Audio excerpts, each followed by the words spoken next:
What's going on, everybody? Drama22 coming back into the video. Going to talk quickly about the update that I put out there recently of the Tom Moore offense. It's going to be labeled Tom Moore V2. Okay. Really go through the playbook, take a look at it. I'm not going to go through all of it because it would take too long. But one thing I did is I kind of paired up formations. You'll see here two formations that are very similar. They look identical. One would be mostly run plays. The other one would be mostly pass plays. So when you take a look at this offense, you kind of see how that kind of works together. Again, this is going to be the offense here for Madden 25, and then I'm going to end up doing it also for NCAA college football. I think I'm going to head towards this being my main offense for college football, and then in Madden, I'm going to use this, continue to use this in one league, and then I'm going to start also playing some online games against random people to kind of get a little bit of the meta, find out what's going on. And then in two of my other leagues, I'm going to go with the West Coast style of offense, which I'll talk about later. But right now, we're going to go with this. So you see how Y off trio week has these runs in there, and then I have Y trips week. It has these pass plays. So if you come out and call a formation, you can now really work at the line of scrimmage a little bit easier. You have pretty much 8 plays to choose from. So, 4 runs. You can also make them RPOs, which I highly suggest. I'll talk about that in another video. If you have a running quarterback, you can make it so that, hey, we're going to run the ball with some more option runs, or we're going to use some more under center runs. That's up to you. Okay. And then from here, you can also just jump into your pass plays. Understand this, some key things about the offense just to remember. I love running the base play, okay, which is our dig play from 2x2. So it's just the levels concept, or this play here, level switch, the 3x1, which they call what? They call what am I drawing a blank right now? They call crane. Okay, so crane is the base play. All right, I prefer to run it into the boundary now, guys. That's going to be the new thing. So you're going to see me kind of working my offense and defense a particular way. I am not going to try to really flip these formations like I just did right here. What you're going to kind of see me do, and I did this last year a little bit, is kind of work the formations depending on the hash I'm on. So if I'm on the left hash right now, you're going to see me kind of working 2x2 more. So if I'm on the left hash, you're going to see me kind of working this 2x2, and then I can obviously jump into my favorite plays. Also, another thing is I'm going to use 4 verticals more, but I'm also going to use this as a way to get into our regular dig concept. So right here, I'm taking 4 verticals. And now that we have the custom stem, I think that's a really good thing. We want to get this up to above 15 yards. You want to get it nice about 16 to 18 yards. That's pretty much the way Tom Moore used to teach it. So now I'm glad we can actually get it that way. More on that later when I'm going to do a video just on this concept, but that's kind of like the sweet spot that you want to get to. And just remember the core play needs to be run about maybe almost 10 times a game in this system. Don't be afraid to run it.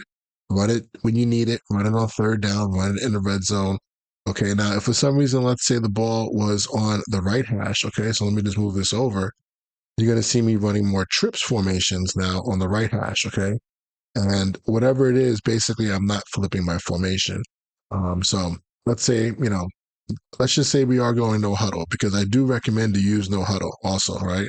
You can actually be in 2x2. Let's say you ran a stretch play to the right. Now we're going to audible into our plays here. We're going to start AKA shifting, but it's going to look like a motion. We're going to get into some of these formations over here. Okay. So we'll talk about these plays. We'll talk about that right there. I feel like that's a problem. That curl route may not be the answer this year. Okay. We're trying to talk about that individual route on the outside. If you want to listen to the Tom Moore video, he said you can make that route whatever you want, but whatever you do, you should probably just make it the same. If you change it up game by game, you're going to forget, and one day you're going to throw a pick on it. Just kind of like I did right there. Okay. All right, so that's that. You have your spread formations here. So just so you know, there's 2x2 back offset weak away from the tight end. There's 3x1 back offset away from the tight end. Then we have 2x2 back into the same side as the tight end. Then we get into some of the spread stuff. All right, so there's 4 different spreads. This one here doesn't go back to back as easy. It's basically spread with the back away from the tight end here, spread with the back to the tight end side. The tight end is flexed out like a wide receiver. I understand that. And what we're going to get here is basically runs. Okay. These are all runs. And then you have 2 sets of passes in the same formations ready to go. So this is if you want to get more spread. Trey open. I could not in the Madden game. I could not get this to be a split formation. I really wanted to. Um, couldn't do it. So you have to kind of live with having all these plays in there. Maybe I will find a way to get that done. It could end up becoming a trips formation. I might have to go find a trips formation. But as you see, with our limitations in the playbooks, guys, you had to really find formations that work together, because you can't put them in the order that you want. So I had to logically pull some out, put some in. So it just made sense to me, right? Okay, let's just quickly talk about under center. I personally use under center football for two reasons. One, when a team is really doing a good job on defense and I need to kind of get myself back on track. Okay, I need to kind of like slow it down, get under center, and run some regular, NFL plays, which should be basically stretch, dive, out inside zone. Okay. And you want to work that and you want to get a team that have to respect the running game. You used to see the Colts do this all the time with Edgerrin James. A team that's going to come out and blitz you, come out with some funky looks, be unbalanced. Some of that stuff is good against your spread stuff, but it's not good versus two tight end formation. So coming out in two tight end formations is huge. And then off of this, we have our play action game. So something like PA double go is big, but I'm also going to put the outside guys on comebacks, which is one of the best routes in the game. Okay. And then we have other play actions that we can use, but that's the primary one that we want to use. Now, doubles is another way to kind of do it. Let's say you are 11 personnel, right? You have three good receivers, but yet you want to be ball control. And don't our base offense is ball control. Okay. We are built to go down the field in 13 plays if necessary, and we take the shots when we need to. But this is even more ball control because you lose some of the RPO game. You kind of have the basic RPO game, and you just have to run the ball and go through your passing plays. But honestly, mixing this in with your shotgun is kind of like the way I work. I like shotgun first, but then if a team is really good on defense, I feel like they struggle to probably be able to stop basic run plays, basic plays, and then you can run some of your core plays from under center. Okay. So you watch me play, I kind of come out and gun first, and then I usually get under center. Now, let's say I have a playoff game against a guy who's very unsound on defense. He likes to use the nickel. He runs around like a chicken with his head cut off. Is not very disciplined. I'm going to come out and under center to kind of slow him down, to get him to play sound football, to get him to play with the middle linebacker. I'm going to run right at him. You know what I mean? I'm going to come out and under center formations. And the one trick that I really like to do is to take a doubles formation. It could be gun or under center, but like let's say gun doubles. Come over here and take the slot receiver. Actually, you don't even have to do that. Just go to your substitution packages and put tight end in the slot. So this is one of my new things that I've been doing recently. And this is something they used to do with Dallas Clark. So if you have injuries sometimes, that can happen where you don't have enough players and this is your best personnel grouping. Try to keep the best personnel out there the whole time. But you can now see what a guy's in. So he comes out in nickel. He's like, all right, he's messing around. How's he going to play you? And then now, because you're in 12 personnel, you have all your 12 personnel audibles. So you can just get right back into single back ace. Okay. And now you can run whatever plays you want in your audibles. And now he's going to be all over the place in nickel, not knowing what side to go to. It's going to be, it's going to be a headache for him. So this is something I like to do. Also, I would like to do this also when it comes to, getting the ball out on screen plays. Sometimes it's better to have tight ends out there blocking, right?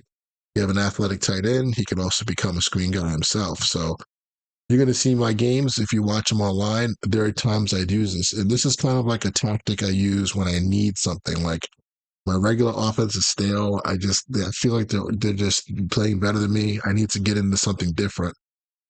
That's kind of how I use it. Or if I'm just bored and I just want to switch it up. Okay. So don't forget those things. I'll talk in more detail about the offense, but the last thing I'll say is, again, I am going to be going fast tempo, but sometimes in my leagues, people don't like people going no huddle. If your league allows you to go no huddle, do it. That's fine. Okay. You can use the plays. You'll be a little bit limited, but you can use the plays. I would kind of like have like the plays you want to run ahead of time. Maybe, think about them, have them ready to go, make sure they're in your audibles. And then every now and then, like stop, change your audibles, and get those things ready to go too. Okay. But overall, Also, make sure, probably one of the hardest things to remember, but to make sure, have your red zone plays listed somewhere. Either write them down, okay? Put them somewhere. I'm going to talk about which ones I like the most, but make sure some of those plays are core plays. Don't just have a totally different red zone. This is how this is different than the West Coast offense. We run these plays so that we can run them all the time. So have your red zone plays that you like, and then have your what we call constraint plays ready to go. So like I'm looking at one right here in the middle, drive Y seam, and I talk about this, and you're going to learn it as you go. These are plays that you use in the second half when you need it. Big plays. I used one yesterday in a game. After I've called crane a bunch of times, I'm going to call stairwell. Okay. And if you don't know the names, guys, go back and just watch the videos from last year. Everything pretty much applies. I'm just giving you guys the updates, and I'll talk more about the actual individual plays when I make the new videos. But, here's another version of stairwell out of empty. Have these things either in your favorites or have them, write them down if you don't want your opponents to see them on film. But just these things are so important because you're going to be in the red zone, and like you're just going to feel like it's that time to take a shot. You know how you get that feeling like, yeah, I think we can go after him right now. It's the ball's on 13. I feel like I can take a nice pass to the red zone, to the end zone. You don't want to use your core play in that situation. You want to have something ready for it. And there's enough of them in there. I gave you guys a lot of good red zone plays, double move routes, some screens, even some RPOs and certain type of QB runs. Okay.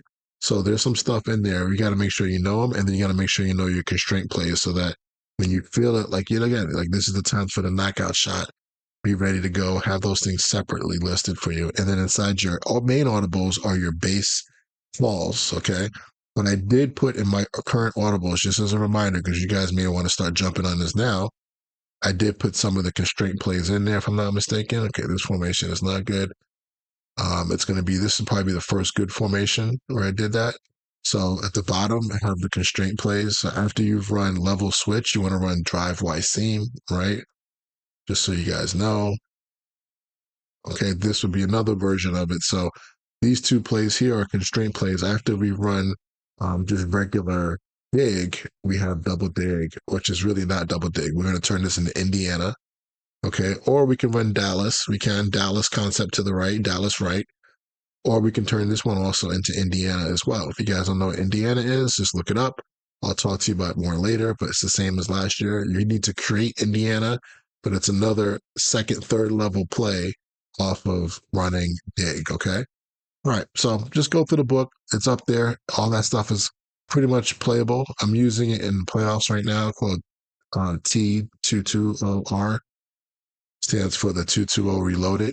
And you can take a look at that and, watch the game. It's live on YouTube. It's free, whatever. And just see how it worked. I'm not doing commentating on it right now, but next season I will. I'll start giving you guys, I wanted to get through a full season. I'm in the divisional. I had a top 10 offense. I want to give you guys all that information. And I might even post a pic of the offense so you don't think I'm lying. But why would I lie, right? If the offense is trash, I wouldn't give it to you. The Texas coast is going through a little bit of a um, situation right now. I'm trying to think about if I'm going to continue with it.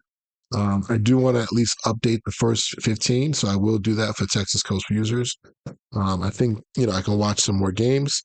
There's a chance. Anytime a coach has a chance of getting fired, I always get really worried about running that scheme because then I can't update it anymore. And I'm using old stuff like I am with the Colts, I want to have a scheme that I think I can carry on with the coaching staff that's going to be there probably for the next 4 to 5 years. So I'm looking into potentially getting back into the wide zone offense. I'll talk to you more about it later. If I do, there's probably 1 to 2 leagues I'm going to run it in exclusively. And so you guys will get a chance to watch that offense. But guys, last thing is this: make it feel comfortable to you. Whatever feels comfortable to you, do it. Even if it takes running 2 or 3 schemes together, just be careful of making a Frankenstein and putting too much in there, because then you won't be able to manage all of it. Okay, you may not be able to, if the reads aren't the same and you're trying to flip flop your reads between different play calls that look the same, you're going to be in trouble. You want to have the same reads, try to make it look simple. Okay. All right, guys. Offensively, hope you guys like this. I will hit you back up soon with an update on the Texas coast and also maybe a preview of the wide zone offense that we're going to get back into pretty soon here. It could be in a couple days. Okay. All right. Talk to you later. Peace.